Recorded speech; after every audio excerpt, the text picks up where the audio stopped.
Hola, ¿qué tal? Con todos. Bueno, el día de hoy vamos a hablar del cáncer de vejiga músculo invasivo. La guía que tomamos en este caso como una guía de referencia fue la guía de práctica clínica de la Unión Europea de Urología. Yo soy residente de urología, hay muchas cosas que todavía quedan por aprender, pero yo creo que a grosso modo vamos a tener una muy buena idea del abordaje de esta patología. Las guías que tomamos son del año 2025. Entonces, bueno, sabemos que el cáncer de vejiga se divide en invasivo y no invasivo, básicamente. Entonces, lo decimos que no es invasivo cuando hablamos de un T null o T0, que le podríamos decir así, TA, T cis o un T1. Entonces, bueno, el TA, como nosotros podemos ver en el gráfico de la parte derecha, no es invasivo, es un carcinoma papilar no invasivo. El T-cis o TIS es un tumor plano, que se lo conoce como cáncer in situ. Y el T1 es un tumor un poquito más profundo que llega a invadir el tejido subepitelial, pero no llega a topar la musculatura de la vejiga. Muchos sabrán esto. Bueno, entonces cuando hablamos de cáncer de vejiga músculo invasivo, sobre todo hablamos de cáncer que afecta la capa muscular y bueno, todas las otras capas que se encuentran debajo, incluyendo ya órganos adyacentes o quien quiere, o inclusive hasta metastasis. Entonces, podemos dividir al T2, que es el músculo invasivo, en T2A y T2B. El T2A cuando hablamos de una invasión muscular superficial y el T2B cuando hablamos de una invasión muscular profunda. Es importante esta división, sobre todo para tratamientos futuros de los cuales vamos a hablar. Bueno, también existe una clasificación T3 en el que existe una invasión del tejido perivesical.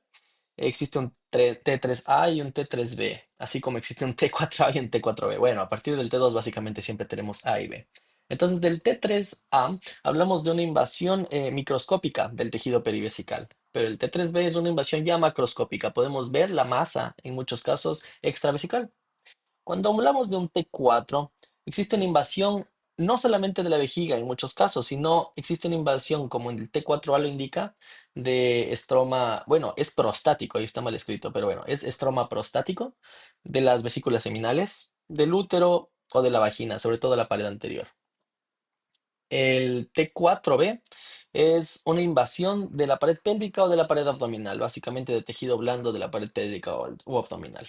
Es importante esta clasificación, ¿por qué? Porque en el tratamiento entre el T4A y el T4B existe una diferencia bastante pronunciada que ya vamos a ver a continuación, ¿ya? Bueno, hasta ahí creo que estamos claro. Aquí, bueno, aquí arriba dice TNM 2017, es la clasificación que estamos utilizando. Aquí sí me he borrado el 2017, no importa. Bueno, también todos sabemos que en la clasificación TNM la N es de los ganglios linfáticos. Entonces, un TNX es que no pudieron ser valorados, sea porque no se entregaron o sea porque la calidad de muestra es mala. El bueno, el N0 no existen ganglios linfáticos afectados. El N1, solamente un ganglio linfático afectado es importante remarcar que debe ser, pero en la pelvis. Existen en el N2 múltiples ganglios afectados, pero en la pelvis, insisto. Y el N3, existen ganglios, o sea, existen ganglios afectados en lo que respecta a la ilíaca común, sea en una o en las dos. ¿Qué pasa cuando los ganglios afectados no son solamente en la pelvis? Estamos hablando ya de un M1A. Eso quiere decir que los ganglios afectados que ya no están en la pelvis se podrían considerar ya metástasis. Y el M1B es cuando existe una metástasis pero visceral. Bueno, a partir de allí creo que estamos ya medianamente ubicados en lo que es tiempo y espacio en lo que respecta a la clasificación TNM del 2017 del cáncer de vejiga. Vamos a hablar del el tipo de cáncer, en realidad. Existen múltiples tipos patológicos de cáncer en la vejiga, pero yo creo que mundialmente conocido es el cáncer urotelial del tipo urotel, carcinom, que se podría decirlo así. El 90% de casos es de este. A partir de allí, claro, existen múltiples variantes como las acabo de aquí de enumerar, con diferenciación escamosa, diferenciación glandular, micropapilar, puede ser sarcomatoides, células gigantes. Bueno.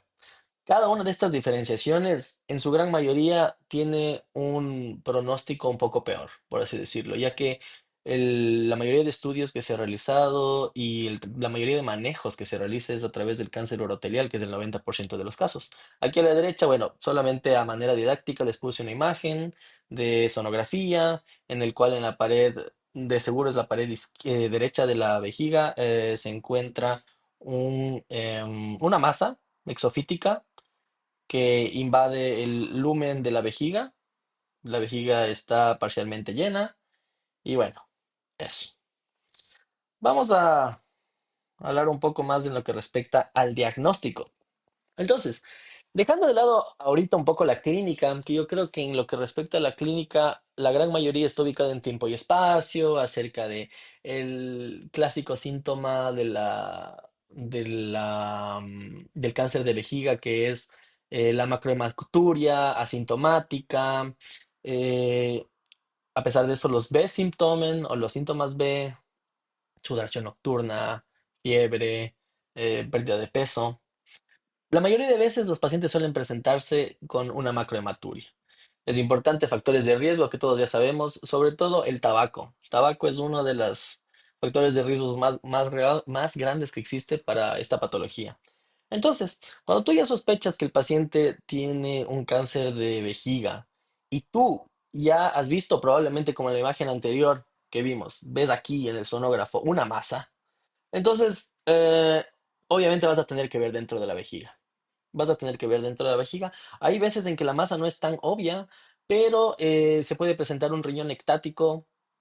eh, sí, entonces básicamente vas a tener que ver dentro de la vejiga para saber qué onda, qué es lo que está pasando allí adentro. Entonces, bueno, en Latinoamérica se lo conoce como una cistoscopía con resección transuretral de la vejiga. Acá se le conoce como, ah, bueno, es de un nombre parecido, no importa. El punto es que aquí tienes varias formas de diagnosticar. Existe algo que se llama el diagnóstico fotodinámico con el uso de Hexvix, por ejemplo, que normalmente se utiliza en todas las primeras cistoscopias para poder ver todos los lugares patológicos. Entonces, bueno, no me voy a andar mucho en el tema de la resección transuretral de la vejiga porque no viene aquí mucho a cómo se realiza la resección transuretral de la vejiga. Eso es un tema que abordaremos en otro video. De todos modos, tú realizas una resección transuretral de la vejiga, tú ganas un poco de tejido de la vejiga para poder mandar a histología y que te digan esto es o no es cáncer. Eso es lo importante. ¿Qué es importante? Es importante que esa muestra contenga tejido muscular para poder así valorar si existe o no existe una invasión del tejido muscular. Perfecto. Entonces, un dato aquí extra es cuándo debemos, a pesar del tejido que estamos sacando de la vejiga, tomar una muestra prostática. Entonces, o sea, de la mucosa de la próstata, de la uretra prostática me refiero. Entonces, cuando el tumor, por ejemplo, que vimos se encuentra en el cuello de la vejiga, cuando se sospecha de un tumor plano o un tumor in situ que ya hablamos, cuando tenemos una citología urinaria positiva, pero no encontramos el tumor en ningún lado, pero sigue siendo positiva. Claro, puede ser que venga del tracto urinario superior, pero de todos modos está recomendado que en este caso se realice una biopsia de lo que es la uretra prostática. O cuando en la uretra como tal vemos evidentemente que existe un tumor exofítico, papilar, que nos hace creer que eso puede ser algo maligno. Bueno, entonces ya realizamos la resección de la vejiga, ya confirmamos que es un tumor invasivo. ¿Qué es lo que debemos hacer? Ta, ta, ta, ta, ta, ta, ta, ta, ta. Esto es, bueno, voy a topar este tema de nuevo en unos 2 segundos. Vamos a ver aquí. ¿Qué debemos hacer? Ya sabemos que que existe invasión de la muscular de la vejiga. Entonces debemos hacer una imagen. Debemos hacer un staging. Un staging, bueno, como todos sabemos, es un estudio diagnóstico por imagen para poder encontrar qué tan profunda es la afección del tumor, si se encuentran o no los ganglios linfáticos afectados o si existe alguna metástasis en otros órganos. La mayoría de veces lo que utilizamos es una TAC, una computer tomografía o tomografía computarizada de tórax y de abdomen y pelvis. De preferencia de 4 fases para así poder ver la fase orográfica, ver qué tal están los uréteres, ver que solamente existe esa afección limitada a la vejiga. Si por alguna razón no se puede realizar una computatomografía, una tomografía de abdomen con medios de contraste adecuados o alguna otra contraindicación para no poder realizar un ATAC, bueno, pues como segunda opción siempre tenemos la resonancia magnética. Entonces, em, bueno, aquí puse un pequeño ojo, un pequeño paréntesis acerca de la terapia neoadyuvante. Acerca de la terapia neoadyuvante, yo creo que ya vamos a hablar igual en un par de minutos. De todos modos, voy a mencionar un poco. Aquí dice que, bueno, luego de la terapia neoadyuvante se podría realizar una resonancia magnética para poder se plantear una terapia conservadora de la vejiga. Entonces, bueno, esto es una recomendación débil. Ya vamos a hablar acerca del manejo del cáncer de vejiga para poder saber cuándo vamos a dar una terapia conservadora de vejiga y cuándo vamos a realizar una cistectomía. Entonces, bueno, hablando un poco más, me regresé a la anterior diapositiva, puse esta notita, ¿por qué? Em, Porque dentro del tratamiento del cáncer de vejiga músculo invasivo, que es apto para cistectomía, que ya vamos a ver los criterios, existe una de las derivaciones que se podría plantear que es una neovejiga a base de intestino delgado. Pero, ¿qué es importante tomar en cuenta dentro del diagnóstico cuando luego planteamos una neovejiga? Por eso puse esta diapositiva. Entonces, si en la RTU de la mucosa uretral, prostática sobre todo, fue positivo para cáncer, a priori no se debería negar la opción de una nueva vejiga en hombres porque intraoperativo, dentro de la operación, cuando se esté ya realizando la cistectomía, se podría realizar una biopsia rápida para ver si en realidad sigue siendo positiva. En base a eso, pues al hombre se le podría proponer una nueva vejiga. Si cuando tú realizaste la RTU y al mismo tiempo tomaste una prueba de la uretra y ya fue negativa, eso quiere decir que intraoperativo, cuando ya le estés quitando intraoperativo, cuando ya le estés quitando la vejiga, pues no es necesario que realices esta biopsia rápida. En mujeres sí es importante, pero cuando nos planteamos una nueva vejiga, que se tome una muestra del cuello de la vejiga y del margen uretral. Importante mencionar. Bueno, creo que igual debo hablar un poquito más despacio, tal vez nos estamos haciendo bolas. Bueno, ya, aquí ya hablamos, set staging, o bueno, tag staging, segunda opción la MRT, importante sobre todo para ver metástasis y ganglios linfáticos afectados. Entonces, ¿cuál es el tratamiento en realidad? Vamos a dividir a los pacientes en pacientes con metástasis y pacientes sin metástasis. Entonces, primero nos vamos a enfocar en los pacientes sin metástasis. Entonces, normalmente, cuando nosotros tenemos un cáncer de vejiga músculo invasivo, casi siempre, la terapia es sacar esa vejiga, una cistectomía. En los hombres, claro, viene la cistectomía acompañada de una prostatectomía, con una extirpación de las vesículas seminales también. En las mujeres, la mayoría de veces se realiza una extirpación del útero, de los ovarios, de la pared anterior de la vejiga. Em, Pero bueno, cuando realizamos esta cistectomía en este cáncer de vejiga invasor de músculo, es importante primero analizar las comorbilidades del paciente y las diferentes opciones de las derivaciones urológicas que existen. ¿Qué opciones tenemos? Bueno, sobre todo las más conocidas, a grosso modo, es un ileum conduit, que significa los uréteres los conectamos a un pedazo de intestino por un lado y el otro lado del intestino, el otro lado del lumen, se conecta a la piel. Entonces la orina, claro, pasa de los uréteres al ileum conduit y de allí directamente a la parte de afuera y se recoge en bueno, le decimos acá boitel, pero es una bolsa de urinaria, por así decirlo. Otra opción podría ser una fístula ureterocutánea, en la que básicamente los uréteres se conectan directamente a la parte de afuera del abdomen y no existe intestino de por medio. La mayoría de veces en esta, los pacientes tienen que vivir con un splint, tienen que vivir con un catéter mono-J, la mayoría de veces. Y bueno, por no decir siempre. Y otra opción es la neovejiga que ya hablamos, que es es un intento de realizar una nueva vejiga a base de tejido intestinal. Se coge un tramo de intestino delgado y pues se realiza, bueno, se lo corta y se lo cose de una manera específica para poder realizar una bolsa que sea semejante a la vejiga, por así decirlo, y pueda contener un poco más de orina. Y el paciente pueda, en teoría, orinar por la uretra. Entonces, debemos analizar comorbilidades y opciones de derivaciones, opciones que ya acabamos de hablar ahorita. Y en lo que respecta a comorbilidades y el estado general del paciente, hay una escala que puede ser utilizada, que sobre todo recomiendan las guías europeas, que es la Charlson eh, Comorbidity Index. Bueno, esto aquí a manera de dato importante para poder analizar cuando el paciente ya es candidato para una cistectomía. Obviamente ya veremos en la RTU diagnosticado que la musculatura de la vejiga está afectada y ya habremos visto en la tomografía que no existen metástasis y que no existen, obviamente, que ya sabemos que M1A es ganglios linfáticos dentro del abdomen fuera de la pelvis.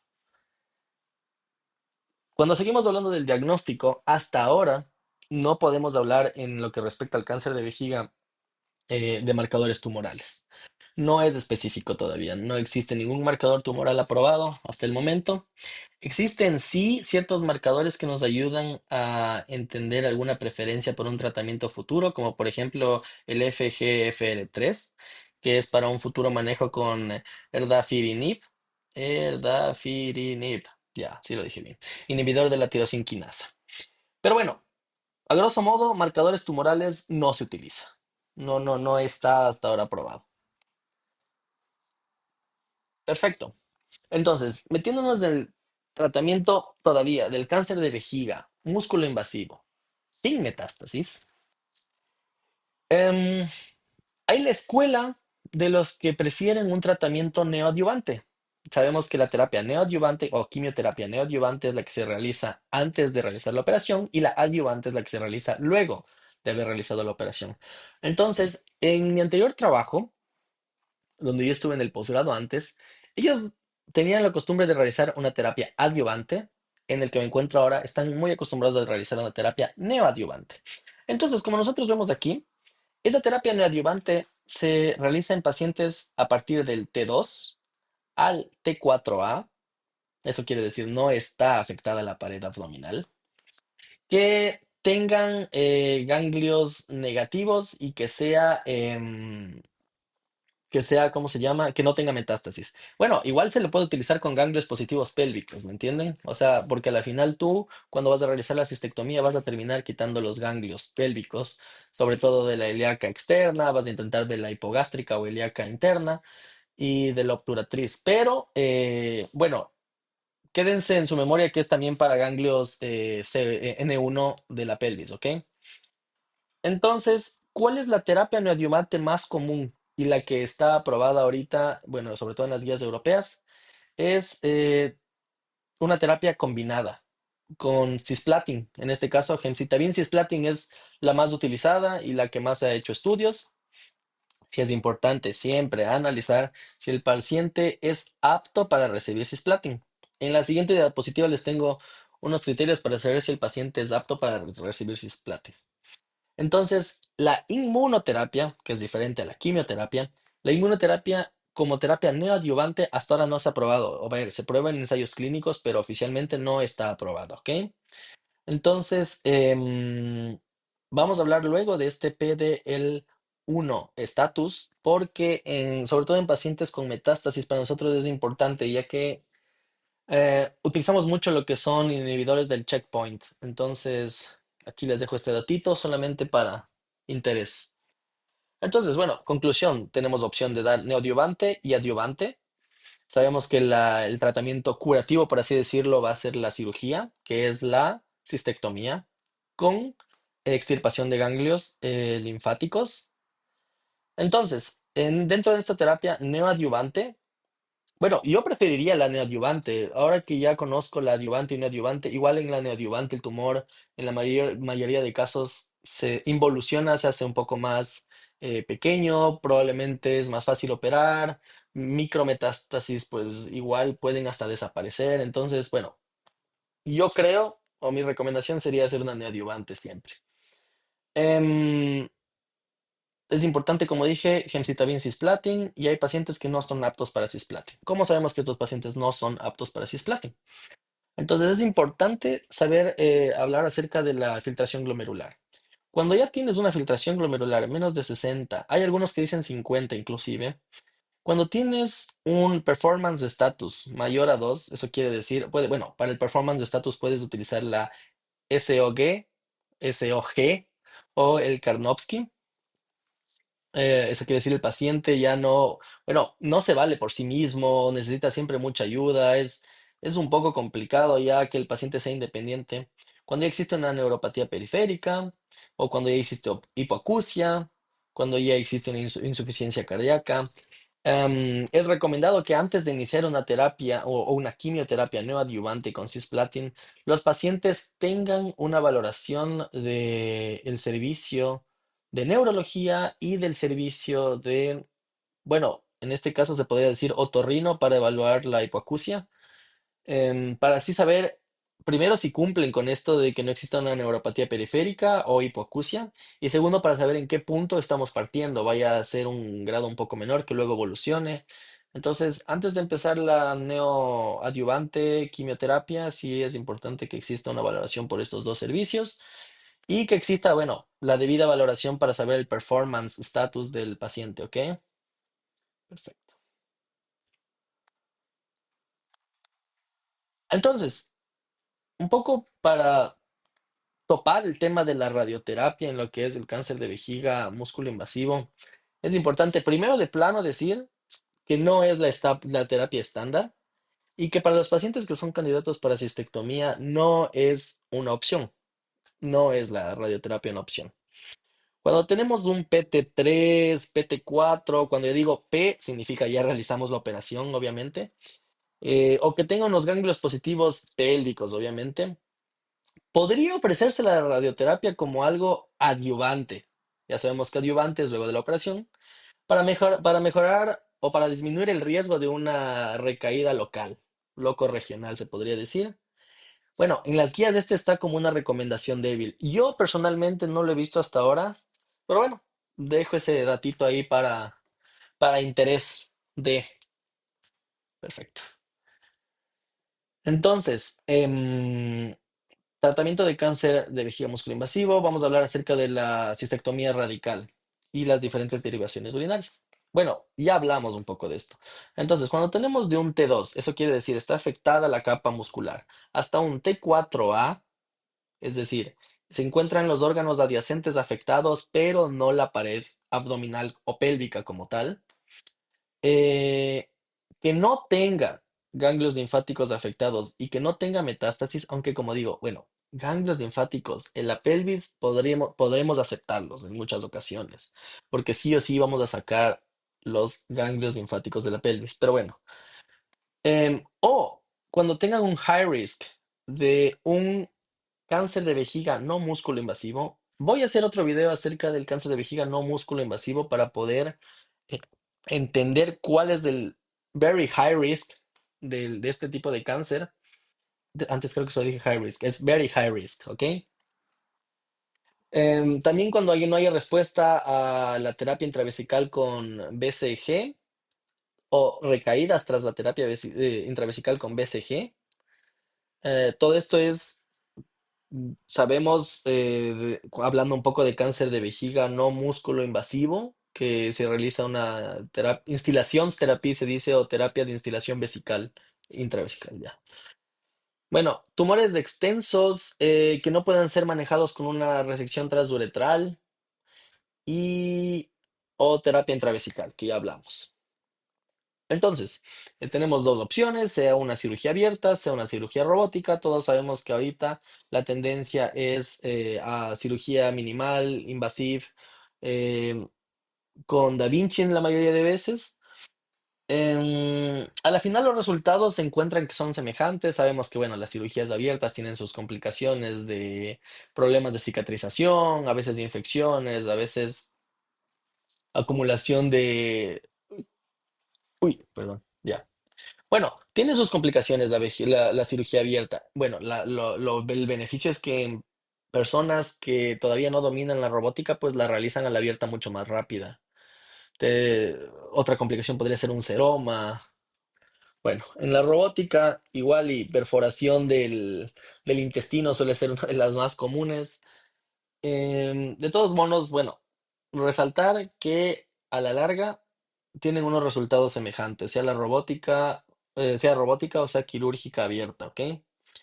Entonces, aquí puse otra notita pequeña que no se debería a los pacientes proponer una neovejiga cuando tenemos unos márgenes positivos para cáncer a nivel de el lugar donde estamos disecando la uretra. Cuando hay márgenes positivos en cualquier parte de la vejiga, es importante saber esto. En mujeres, del caso de que el tumor se encuentre en el cuello de la vejiga o uretra, tampoco se debería proponer una nueva vejiga. O si en hombres se encuentra la próstata muy afectada por el cáncer de vejiga. La infiltración en la próstata es extensa, entonces tampoco es una muy buena idea una nueva vejiga para ellos. Sobre todo la nueva vejiga está planteada para pacientes un poco más jóvenes, ¿no? Ya para los pacientes un poco más adultos, pues puede ser una mejor opción el ilium conduit. Y ya para pacientes hasta muy viejitos, a veces es mejor la fístula ureterocutánea. Bueno, cuando hablamos de la cistectomía, a partir del diagnóstico en realidad no debería tardarse más de 3 meses en que el paciente ya haya recibido su cirugía. La única excepción es que hayamos querido empezar antes con una terapia neoadyuvante de quimioterapia, con gemcitabine cisplatin, o gencitabine, como se dice en algunos lugares, cisplatin. Como ya mencionamos, debe incluir la disección de ganglios linfáticos, pero no una extendida, sino una estándar, porque al final se ha demostrado que no hace mucha diferencia. Entonces, ¿cuál es la estándar? Entonces, es la extirpación de los ganglios obturadores, ilíacos externos e internos o hipogástricos. Esa es la que necesita el paciente. ¿Cuál es la extendida? Que sobre todo la extendida se suele utilizar más en lo que es cáncer de próstata, ¿no? Que es la estándar más los ilíacos comunes. Y si se pudiera hasta, bueno, los ilíacos comunes hasta la bifurcación de la aorta y si se puede también los presacros, ¿no? No sé si aquí puedo marcar algo. Uy, no, no lo puedo marcar. No sé cómo marcar, la verdad. Perfecto. Quería mostrarles aquí con mi señalador, pero se me complica un poco. Está bien. Vamos a lo que respecta a seguir hablando del tratamiento. Entonces, dentro de de lo que respecta a la preparación para la cistectomía, antes se creía que se necesitaba limpiar bien el intestino para poder evitar infecciones, bajar el riesgo de infecciones a través de laxantes, etcétera, o limpiezas bueno, sobre todo a través de laxantes, ¿no? Ya no es necesario. Se ha demostrado que no existe una diferencia mayor, la verdad. Así que acuérdense por ahí que no es necesario. Y luego de la operación, pues para acelerar acelerar la recuperación y acelerar también el inicio rápido de la motilidad intestinal, existe algo que se llama el fast track. Entonces, ¿cuáles son las medidas fast track luego de la cistectomía que debemos tomar en cuenta? Aquí les voy a leer unas cuantas. Como ya vimos, no se necesita una preparación mecánica, sobre todo ni del colon tampoco. Un retiro temprano de la sonda nasogástrica. Podríamos iniciar también de manera precoz ya líquidos claros, máximo a las 24 horas de ser posible. Siempre la movilización rápida del paciente creo que va a traer un beneficio en casi todas las cirugías. Eh, una analgesia multimodal. Acordémonos que también los opioides tienen como, em, ¿cómo se puede decir? Nebenwirkung. Como, reacción adversa, pues lo que es la parálisis del intestino cuando están dadas a dosis altas, por eso a veces vienen combinadas con naloxona. Em, optimizar líquidos intravenosos, sin evitar, o sea, evitando la sobrecarga. Y en algunos casos utilizamos el uso de fármacos procinéticos, como la neostigmina, o goma de mascar para estimular la motilidad intestinal. Perfecto. Sabemos que luego de cirugías grandes, la mayoría de veces los pacientes mm, tienen un riesgo de trombosis un poco mayor. Entonces, lo que recomiendan las guías de práctica clínica es que luego de la cistectomía los pacientes reciban heparina de bajo peso molecular. En mi caso, aquí utilizamos la enoxaparina, 40 miligramos subcutánea en la noche. Hay factores que sí habrá que tomar en cuenta en ciertos pacientes, si hay insuficiencia renal como para disminuir la dosis, o si hay obesidad mórbida como para aumentar la dosis. Esto por ahí un poco para ajustar la dosis de los pacientes, pero la mayoría es un 40 miligramos subcutáneo de enoxaparina y el nombre comercial es Clexane. La administración se recomienda que dure esta profilaxis trombótica alrededor de 4 semanas, mínimo 4 semanas. Am, un tema importante en los pacientes es lo que respecta a la preservación de la función sexual. Sabemos que cerca de la próstata también pasan los nervios que ayudan a la erección del pene. Y bueno, en las mujeres también lo que es la pared anterior de la vagina, lo que es el útero, lo que son los ovarios. Entonces, ¿qué pasa? Si hablamos primero de los hombres, primero hay que saber qué tan interesado está el hombre en mantener su erección y bueno, aquí nos podemos ayudar de la escala IIEF5, en la que, bueno, es sobre todo para evaluar disfunción eréctil en el hombre, y que sobre todo no exista una afectación de la próstata debido al cáncer de vejiga. Eso es importante.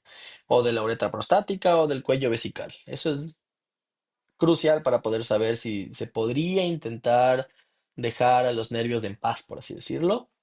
Y cuando hablamos de las mujeres, siempre y cuando no haya márgenes positivos en lo que respecta al útero, ovario, pared anterior de la vagina, se podría proponer.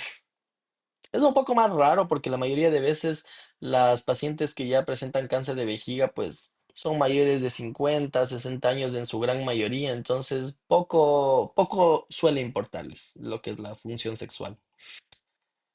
Em, Conservar la vejiga. Ok, entonces hablamos ya un poco del tratamiento quirúrgico en lo que respecta a la cistectomía, que es como el estándar cuando no hay metástasis, ¿me entienden? Pero no todos los pacientes son candidatos a una cistectomía, en el aspecto de que no, tal vez no todos aguanten la cirugía, no todos soporten la cirugía. Entonces, claro, hay que analizar qué pacientes son aptos a través de ya vimos las comorbilidades del paciente, preferencias del paciente. El paciente te puede decir que no quiere operarse de la vejiga de plano, entonces ya él, luego de conocer los riesgos, pues obviamente niega una cirugía tan grande a través del profile status del paciente con este Karnofsky. Entonces, a partir de esto se podría tal vez proponer una terapia conservadora de la vejiga. Entonces, ¿por qué para nosotros era importante la clasificación TNM? Sobre todo la T2. Ya sabemos que se divide en A y en B.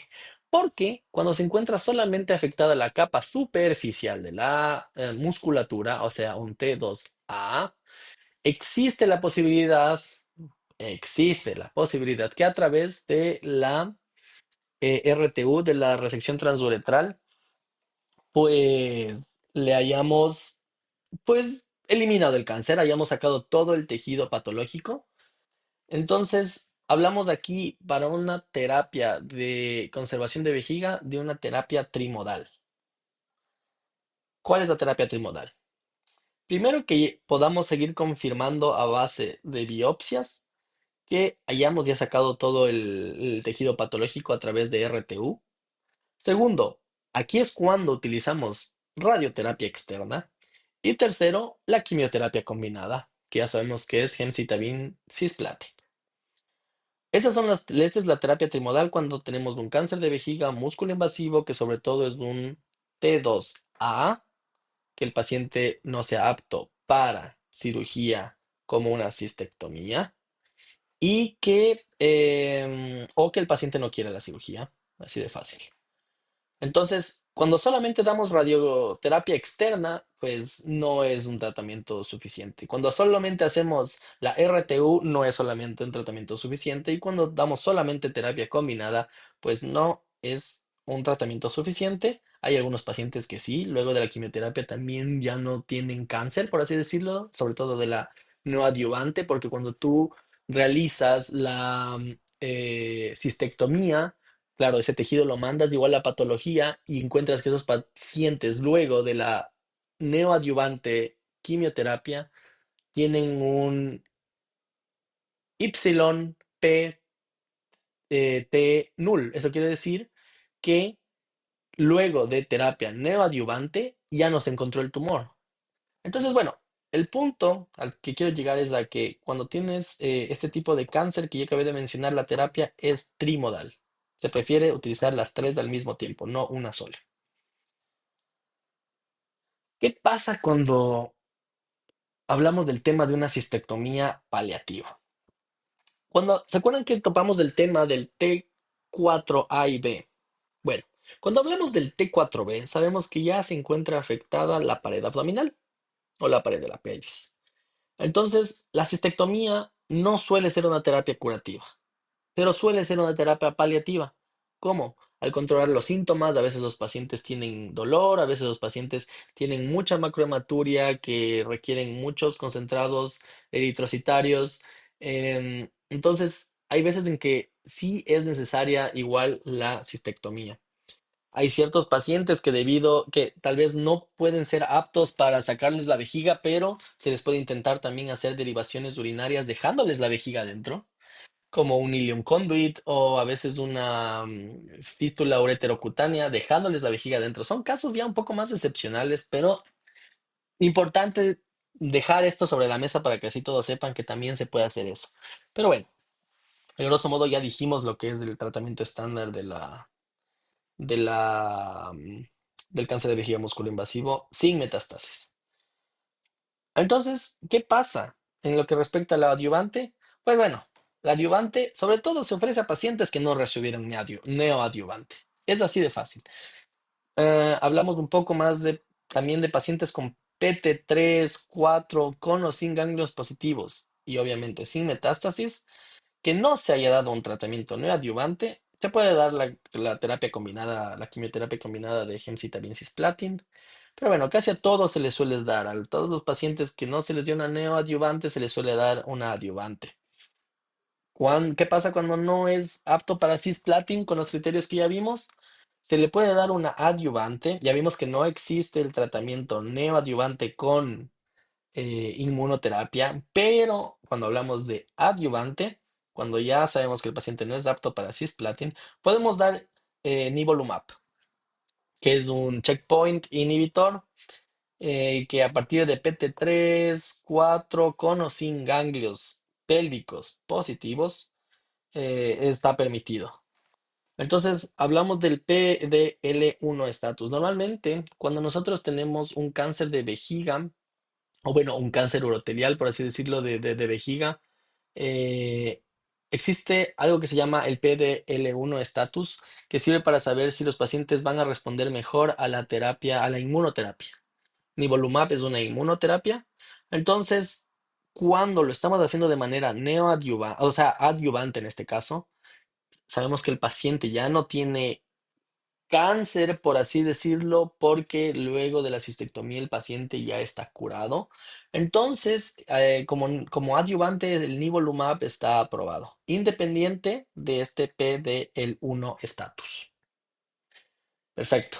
Bueno, creo que un poco ahí nos dimos vueltas, pero creo que a grosso modo hasta allí el cáncer de vejiga, músculo invasivo, no metastásico, quedó medianamente claro. ¿Qué pasa cuando hay metástasis? Bueno, ahí cambia por completo todo el tratamiento. ¿Por qué? Porque nuestra primera opción, primero ya no va a ser operativa. Importante decir eso. Si ya el paciente tiene metástasis, que ya sabemos que es metástasis, las metástasis que sea ganglios linfáticos intraabdominales fuera de la pelvis o en las vísceras, tenemos otro tipo de tratamiento. tenemos una inmunoterapia, quimioterapia, podemos llamarlo, em, combinada y no combinada. Entonces, ¿cuándo sabemos que el paciente es apto para una combinada? Cuando tiene un performance status de 0 a 2 en la escala de SOG o un Karnofsky alto, cuando tiene una tasa de filtración glomerular mayor a 30 mililitros por minuto, ahí escribí mal minuto, bueno. Cuando en los otros órganos existe una adecuada función, no existe un daño hepático, no existen transaminasas elevadas. Y en el caso de que vayamos a utilizar cisplatin, que ya vamos a hablar de las diferentes opciones, que también tenga una tasa de filtración glomerular mayor a 50. ¿Se acuerdan que antes dijimos 60? Pues hay también literatura que dice 50. Aunque yo creo que tómenlo como estándar mayor a 50 cuando vayamos a utilizar cisplatin. Entonces, como les dije que hay dos opciones, vamos a hablar de la terapia combinada. A partir del año 2023, cuando hablamos de la terapia combinada, se instauró ya la siguiente terapia. Como primera línea de tratamiento, enfortumab vedotin con pembrolizumab. Importante a destacar, ahorita está como terapia estándar de terapia combinada. Hay una contraindicación, sea para enfortumab vedotin o pembrolizumab, entonces podemos dar gemcitabine cisplatin o si no es apto para cisplatin, gemcitabine carboplatin con un mantenimiento a base de avelumab, que es inmunoterapia. Entonces, claro, la mayoría de veces suele estar entre 4 a 6 ciclos de gemcitabine cisplatin y luego lo tenemos con avelumab. Pues casi, casi es individual, cada paciente, conozco pacientes que van años con esta terapia, conozco pacientes que luego de algunos meses ya se les ha cancelado, tal vez por efectos secundarios, o que simplemente ya se les considera que ya las metástasis se disminuyeron tanto que ya no se logra encontrar, pero bueno, casi siempre la Velumab no tiene un fin, por así decirlo. Sí es importante que cuando hablamos de esta terapia de gemcitabine, cisplatin con avelumab, se realicen cada cierto tiempo stagings y se logre documentar que el paciente está estable. O sea, las metástasis, bueno, mejor si disminuyen, pero por lo menos que no crezcan. Si está estable o disminuyen, pues vamos por buen camino. Otra de las opciones, si el paciente no es apto, por ejemplo, para avelumab, puede ser el gemcitabine con nivolumab. Importante mencionar. Em, ¿Y qué pasa si el paciente tiene contraindicaciones para enfortumab vedotin y checkpoint inhibitor como el nivolumab, por ejemplo? En este caso, pues lo único que podemos ofrecerle al paciente es una terapia a base de cisplatin, que es la gemcitabine cisplatin. No podemos hacer nada más. Eh, Cuando el paciente no es apto para una terapia combinada, que ya vimos los criterios, función renal, disminuida fragilidad, Karnofsky bajo, rechazo a la quimioterapia. Lo único que podemos hacer es ofrecerle una inmunoterapia a base de pembrolizumab o atezolizumab. Normalmente el PDL1 estatus debería ser positivo. Hay algunas guías de práctica clínica que dicen que independientemente del PDL1 estatus debemos darla. Hay otras que en cambio son un poco más exigentes y dicen que debe ser positivo porque así podríamos casi, casi garantizar que el tratamiento podría ser más efectivo. De todos modos, les dejo el dato, PDL1 status debería ser positivo. Si no lo es, igual no hay mucho más, o sea, tienes que darle algo. Aquí les voy a dejar un poco un flujograma, si queremos verlo así, de lo que es el tratamiento del cáncer de vejiga músculo invasivo con metástasis. Ya hablamos sobre todo de los primeros pasos o de los primeros medicamentos. Abajo, ahí dice Later Line Therapy Options. Eh, Ahí están ya tratamientos un poco más profundos y opciones de tratamiento. Miren, por ejemplo, en el primer cuadro de la izquierda, de completamente abajo, la segunda línea dice el FGRF positivo, que es lo que mencionamos antes, como cuando dijimos que no existen marcadores marcadores tumorales para diagnosticar el cáncer, pero existen marcadores para poder saber si tal vez el paciente puede recibir una terapia más específica, pues aquí está escrito. Entonces, las primeras líneas de tratamiento ya las hablamos ahorita y lo de abajo ya son tratamientos un poco más específicos. Seguimiento. Bueno, obviamente el paciente tendrá que ir de manera recurrente a su urólogo, tendrá tal vez que recibir cada cierto tiempo una TAC staging para saber que todo esté en orden. ¿Qué pasa si encontramos una recurrencia local? Debemos primero decir que el pronóstico es pobre. Se puede utilizar radioterapia en el caso de ser posible, se podría sumar una quimioterapia y en el caso de que esa recurrencia se pueda extirpar de manera quirúrgica, pues podría intentarse. De todos modos, pronóstico pobre. Si existe una recurrencia distal, igual historia, o sea, pronóstico pobre.